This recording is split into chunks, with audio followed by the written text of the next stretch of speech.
Class 10th में good morning all the students. Question number 9 में हम चलेंगे। क्वेश्चन नंबर 8 तक हमने कंप्लीट कर लिया था और इस एक्सरसाइज का एक रूल है कि इसमें यदि डायग्राम आपका राइट है तो क्वेश्चन आपका कंप्लीट राइट होगा। क्वेश्चन नंबर 9 है, if ratio of A length of A vertical road and length of its shadow. एक तो वर्टिकल क्या है आपके पास, रोड है, ये वर्टिकल रोड है और इसकी शेडो इधर आ जाएगी। इनका जो यानी ये तो आ गई रोड और ये आ गई इसकी शेडो। शेडो का जो रेशियो है वो आपको गिवन में है 1:√3। 1 तो हाइट का और ये कितना √3, यहाँ x ले सकते हैं और फाइंड द, इसका आपको कौन सा एंगल आपको फाइंड करना है, then angle of elevation of the sun. Sun का एंगल ऑफ एलिवेशन आपको फाइंड करना है, ये A B C। तो यहाँ चलेंगे अकॉर्डिंग डायग्राम। क्वेश्चन में आपको क्या राइट करना है, अकॉर्डिंग डायग्राम। डायग्राम के according late height of road, ये आपके पास AB की फॉर्म में है तो हम राइट करेंगे AB और AB = 1x, क्योंकि इनके जो रेशियो है वो कितना है 1:√3 है, तो 1x √3x ये ले सकते हैं। और सेकंड है length of shadow, length of its shadow BC form में है, BC = √3x। तो ये आपके पास क्या है, थीटा है और थीटा के अपोजिट साइड को हम क्या बोलेंगे, perpendicular and base. Perpendicular and base का जो रेशियो किस में आता है, यहां से देखते हैं PBP HH, PYH sine, second cos और थर्ड किस में रहेगा, टेन में। तो ये किस में आएगा रेशियो आपके पास, 10 में। तो यहाँ किसका यूज करेंगे हम, टेन थीटा का। यानी आपको चलना है in triangle ABC angle B = 90 degree, angle B = 90 degree और एंगल B = 90 है तो इसके अंदर किसका यूज करेंगे हम, 10 का। तो tan थीटा = क्या आ जाएगा, परपेंडिकुलर बाई बेस। तो पहले किसको लेना है आपको, परपेंडिकुलर को यानी कि जो न्यूमरेटर है उसकी रिप्लेस करेंगे। तो AB by base, base is BC, तो tan theta = AB, value of AB = x और √3x। इससे इसको कट करेंगे तो 1, तो 1/√3। तो tan थीटा = 1/√3। अब आपको देखना है टेन वाले कॉलम में, टेन वाले कॉलम में 1/√3 वैल्यू किसकी होती है, तो आपके पास आंसर क्या आएगा, tan 60। तो यहां से हम राइट करेंगे 1/√3 = tan 60 डिग्री। tan 60 डिग्री आपको यहाँ राइट करनी है। तो tan थीटा = tan 30। अब सेम टर्म को हम कंपेयर करेंगे, सेम टर्म को कंपेयर करेंगे तो tan से tan कैंसिल, तो थीटा = आ जाएगा 30 डिग्री। तो so that elevation angle of sun = 30 degree. ये इसके आपके पास आंसर आएंगे। ये क्वेश्चन नंबर 9 आपका कंप्लीट है। अब नेक्स्ट लेते हैं question number 10। Question number 10,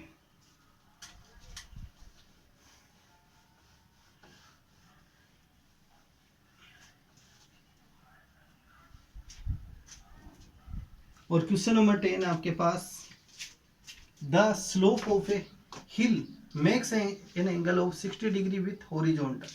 slope of a hill, slope का मतलब होता है ढाल। कोई हिल है इस प्रकार से, ये हिल है आपके पास, ये हिल, तो ये इसकी हाइट आ गई और ये इसका स्लोप है। स्लोप को क्या मानेंगे हम यहाँ, हाइपोटेन्यूज की फॉर्म में, ये हाइट। तो हाइट ऑफ हिल,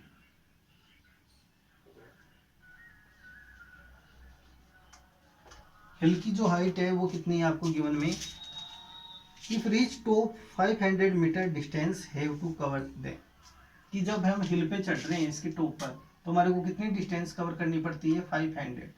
अब देखो हम यहाँ इसकी हिल पर चढ़ेंगे तो किस यानी शेप में हम जाएंगे इसके अंदर, जो इसका हाइपोटेनियस शेप है उसके अंदर आपको इस पर चढ़ना पड़ेगा, कवर करना पड़ेगा। If to reach the top 500 metre, ये कौन सी आएगी लेंथ आपके पास, हिल का जो हाइपोटेनियस फॉर्म है वो आएगी। और हाइट ऑफ हिल, क्योंकि आप इस प्रकार से इस पर चढ़ नहीं सकते, पॉसिबल नहीं है सीधा चढ़ना, तो आपको इस रूप में लेना पड़ेगा। The slope of a hill makes an angle of 60 degree with horizontal, horizontal के साथ कितने डिग्री का एंगल बना रहा है 60 का, PQR। तो लेट हाइट ऑफ हिल, तो यहाँ क्या लिखेंगे पहले अकॉर्डिंग डायग्राम, और क्वेश्चन में यदि डायग्राम सही है तो आपका क्वेश्चन सही हो जाएगा। According diagram, according diagram height of hill,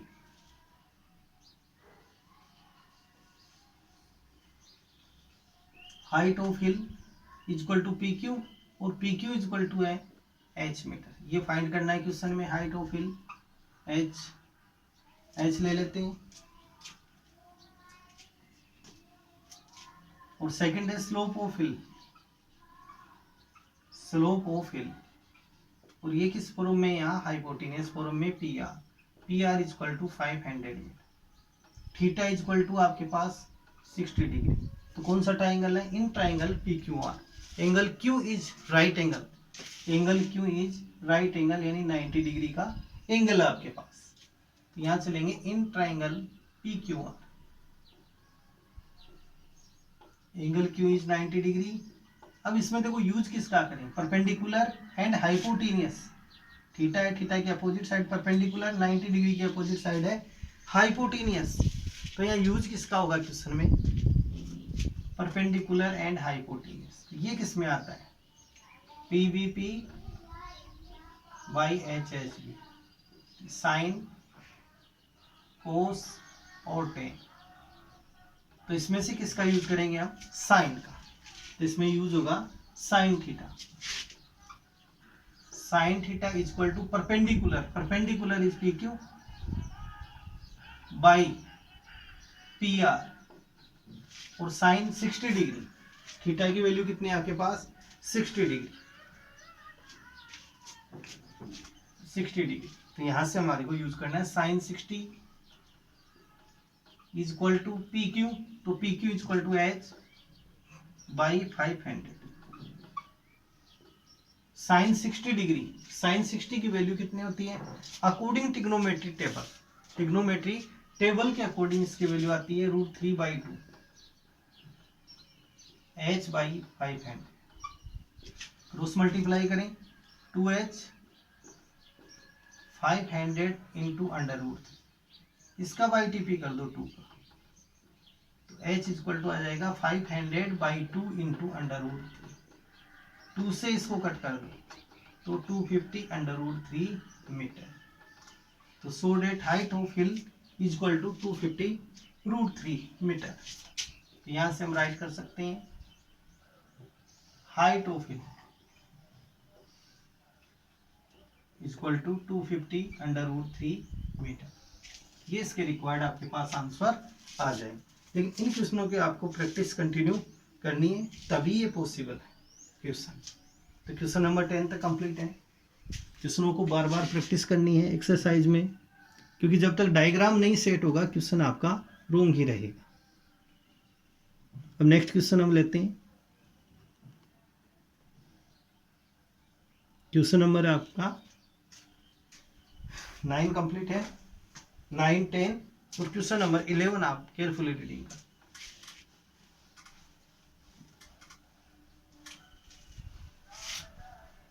question number 11,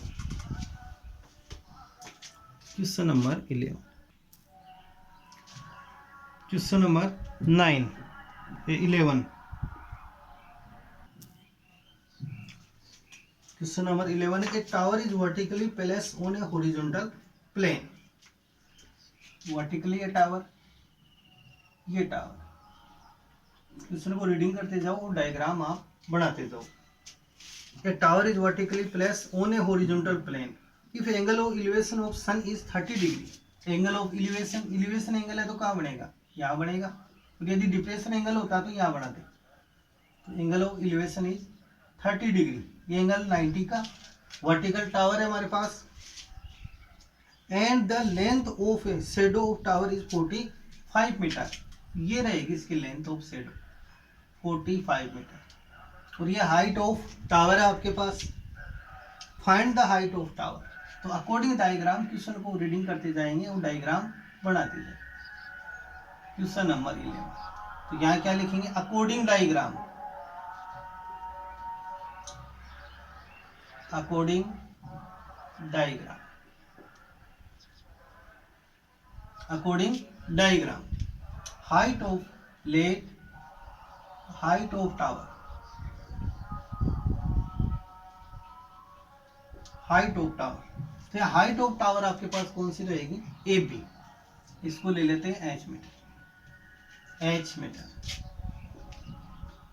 A B equal to H metre. B C length of shadow, length of shadow, B C equal to 45 metre. और थीटा इक्वल टू कितना आपके पास 30 degree, theta equal to 30 degree. अब यहां से A B और B सी के, A B तो आ गया परपेंडिकुलर और बी सी क्या हो गया base. Perpendicular by base, perpendicular by base किस में आएगा, तो P B P by H H B, इसका यूज करते हुए चलेंगे। साइन, कोस और टेन, ठीक, किसका यूज होगा, टेन का। तो इसमें हम यूज करेंगे टेन। और इन ट्राइंगल, ट्राइंगल का यूज करना, in triangle A B C, angle B is 90 degree. और अब आगे हम टेन का यूज करेंगे। थीटा की वैल्यू 30 है, तो tan theta perpendicular by base. पहले आपको किसको राइट करना है, परपेंडिकुलर को। इसमें आपको ध्यान देना है, कई बच्चे क्या करते हैं, बेस को ले लेते हैं, परपेंडिकुलर को अपोन में लेते हैं, तो रॉन्ग हो जाता है। ये देवा आप देखो वैसा कर रहे हो, बेस बाई परपेंडिकुलर राइट कर रहे हो, तो किसका यूज करोगे, कोट थीटा। फिर आप यहाँ कोट का यूज कीजिए, नहीं तो टेन का यूज करें, तो परपेंडिकुलर कहाँ रहेगा, डिनोमिनेटर के शेप में। यह आपको ध्यान रखते हुए चलना है, यह आपको ध्यान रखते हुए चलना है। तो यहां पर हम यूज करेंगे tan theta equal to A B by B C, A B by B C. तो tan theta equal to A B by B C. तो टेन थीटा की वैल्यू है 30 degree, A B equal to H और B C equal to 45। Tan 30 equal to 1 by under root H by 45 using cross multiply. और इसको हम cross multiply यहां से लेंगे। नेक्स्ट स्टेप में क्या लेंगे, क्रॉस मल्टीप्लाई। अंडर रूट 3 को एच से इंटू करें, तो under root 3 H equal to 45, under root 3 का बाई डिवाइड कर, तो H is equal to 45 by under root 3। अब देखो अंडर रूट 3 अपोन में, तो इसको हम रेशनलाइज करेंगे। क्या करेंगे, इसको रेशनलाइज, रेशनलाइज करें तो under root 3 by under root 3 से डिनोमिनेटर एंड न्यूमरेटर को मल्टीप्लाई करें, तो H is equal to 45 under root 3 and under root 3 को अंडर रूट 3 से इंटू करेंगे 3। अब 3 से इसको कट कर दो 45, तो 15 टाइम, तो आंसर क्या आ जाएगा 15 रूट 3 मीटर। तो हाइट ऑफ टावर, तो height of tower equal to 15 under root 3 metre. Yes, आपके पास इसके रिक्वायर्ड आंसर आ जाएंगे। अब क्वेश्चन नंबर 12 वाला देखो, क्वेश्चन नंबर 11 तक कंप्लीट है। क्वेश्चन नंबर 12,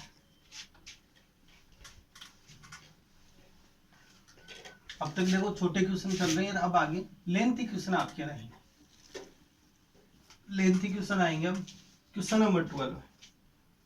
और क्वेश्चन नंबर 12 है कि the upper part of a tree is broke by wind storm. Wind storm यानी तूफान से कोई ट्री है, उसका अपर पार्ट टूट जाता है, and makes an angle of 60 degree with the ground, with the ground. फिर है कि the distance from the bottom of the tree to the point where the top touch the ground is 10 meter. Find the original height of the tree. Question को आप पढ़ो first में। तो ये आपके पास ट्री है, ये आपके पास क्या है ट्री है, और यहां से ये ब्रेक डाउन हो रहा है, यहां से क्या हो रहा है ब्रेक डाउन, और ये जो अपर पार्ट है इसका, ये अपर पार्ट है, ये ब्रोक डाउन होके ये ग्राउंड को टच कर रहा है, और ग्राउंड को जो टच कर रहा है इसकी डिस्टेंस कितनी है 10 मीटर। इसकी डिस्टेंस आपके पास कितनी है 10 मीटर। थोड़ा डायग्राम को बड़ा करते हैं।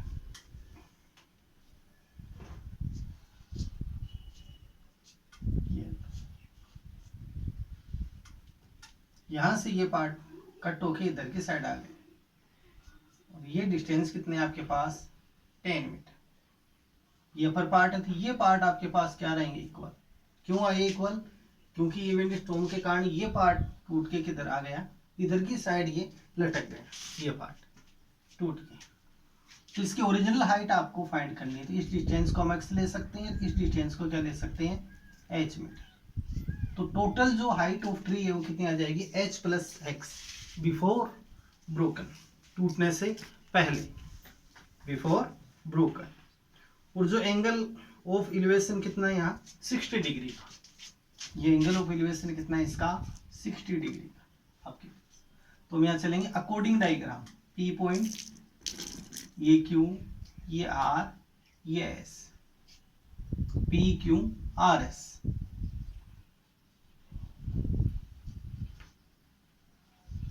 According diagram, let QR, let QR, तो QR is equal to H metre, H metre, PQ is equal to X metre, and PQ is equal to QS। PQ and QS की value क्या होगी equal हो जाएगी, PQ है जितना उतना ही कौन सा होगा QS होगा, क्योंकि टूटने के बाद ये क्या हुआ है उधर की साइड ब्रेक डाउन हो चुका है, लटक गया है ग्राउंड लेवल के साथ। टॉप, जिसका टॉप है वो कहाँ गया बिटवीन ग्राउंड पॉइंट में, इक्वल टू x मीटर। ये सेम आपके पास, ये भी क्या आ गई x मीटर। और अब यहां से लेंगे original height, original height of tree, original height of tree before broken, h plus X की फॉर्म में, किस फॉर्म में है h plus X metre, h plus X metre है। अब यहाँ पर आपको यदि डायग्राम इसका समझ में आ गया तो कंप्लीट क्वेश्चन आपके समझ में बैठ जाएगा, कंप्लीट क्वेश्चन समझ में आ जाएगा। देखो आपके पास क्या ट्री है, पी आर की फॉर्म में है, विंड स्टॉर्म के कारण क्यू पॉइंट से यहाँ से ब्रोकन हो चुका है, और पी क्यू की फॉर्म, जो पी क्यू है वो किस फॉर्म में यहाँ पे टूट चुका है क्यू एस की फॉर्म में। तो यहाँ से हमने क्या किया, let Q R equal to H metre, ये एच मीटर तो ये एक्स, तो ये पार्ट एक्स है तो ये पार्ट भी इसका कितना होगा एक्स हो जाएगा। और तो इसकी ओरिजिनल हाइट कौन सी आएगी कंप्लीट आएगी एच प्लस एक्स की फॉर्म में। ये एंगल कितना बनाएगा ये 90 डिग्री। तो in triangle Q R S, in triangle Q R S में हम लेंगे, क्यू आर एस में फर्स्ट टाइम तो देखो एक तो एच एंड टेन का रिलेशन लेना है, एक्स एंड टेन का रिलेशन है। टू टाइप से आपको चलना है, theta equal to 60 degree, Q R equal to H metre and R S equal to 10 metre. एक तो इसके अकॉर्डिंग आपको चलना है, और second theta equal to 60 metre. एक तो देखो गिवन है और एक नॉन है, एक तो गिवन है और एक आपके पास अननोन वैल्यू है एच, और सेकेंड अननोन वैल्यू है एक्स, ये आपको फाइंड करनी है। तो R S equal to 10 metre और Q S equal to X metre. अब इसमें हम किसका प्रयोग करें, क्यू आर देखो क्या है, थीटा के अपोजिट साइड है, परपेंडिकुलर बाई बेस, ये परपेंडिकुलर है, ये क्या है आपके पास बेस। परपेंडिकुलर बाई बेस का यूज किसमें होगा, और यहां से देखते हैं तो आर एस क्या आ गया बेस, और Q S is hypotenuse, 90 degree के opposite side is called hypotenuse, ये हाइपोटीनियस, यानी इन बोथ का आपको यूज करना है। तो इसमें तो किसका यूज होगा देखो, P B P H H B, 10 का यूज हो जाएगा इसमें, तो 10 60, तो tan 60 is equal to Q R by R S. और इसमें किसका यूज करेंगे, यहां से बेस बाई हाइपोटीनियस, तो कोस का यूज हो जाएगा बेस बाई हाइपोटीनियस। बेस है एंड हाइपोटीनियस का जो रेशियो है वो किस में प्रेजेंट रहता है, ये प्रेजेंट रहता है कोस में। तो इसमें हम यूज करेंगे cos 60। Cos 60 is equal to R S by Q S. अब यहां से tan 60 की value under root 3 is equal to Q S Q R is equal to H, R S is equal to 10। Cross multiply करें तो H is equal to आ गया 10 under root 3 metre. ये आ गया आपके पास एच की वैल्यू 10 अंडर रूट 3 मीटर। ये इसको अंडर रूट 3 की वैल्यू से और इंटू कर दो तो एच की वैल्यू क्या आ जाएगी 10 इंटू 1.732। तो एच इज इक्वल टू आ गया 10 से इंटू करेंगे तो 17.32 मीटर। ये एच की वैल्यू। अब यहाँ से एक्स की वैल्यू फाइंड करते हैं उसमें कोस 60। तो कोस 60 की वैल्यू आती है 1/2 और आर एस की वैल्यू है 10/x। क्रॉस मल्टीप्लाई करें x is equal to 10 two जा 20, ये 20। अब क्वेश्चन में आपसे फाइंड क्या करनी है, ओरिजिनल हाइट ऑफ ट्री या total height of tree. Total height of tree is equal to h plus X. Value of h है 17.32 प्लस 20। इनका सम ऑफ करो तो 37.32 मीटर। तो आंसर क्या आ जाएगा 37.32 मीटर। ये आ जाएगी इसकी original height. Question number 13, from a point on the ground which is 120 metre away from the foot of the unfinished tower. ये क्वेश्चन आपको मैं बताऊंगा 13 वाला आप सेव कर सकते हो। क्वेश्चन नंबर 14 का आप डायग्राम नोट कर लो और वो क्वेश्चन आप सेल्व करने की कोशिश करना। 13 वाला आपको मैं बता दूं, और 13 वाला 2 साल पहले एग्जाम में आ चुका है, बोर्ड एग्जाम में। क्वेश्चन नंबर 14 का आप डायग्राम सेट करोगे, क्या बनेगा।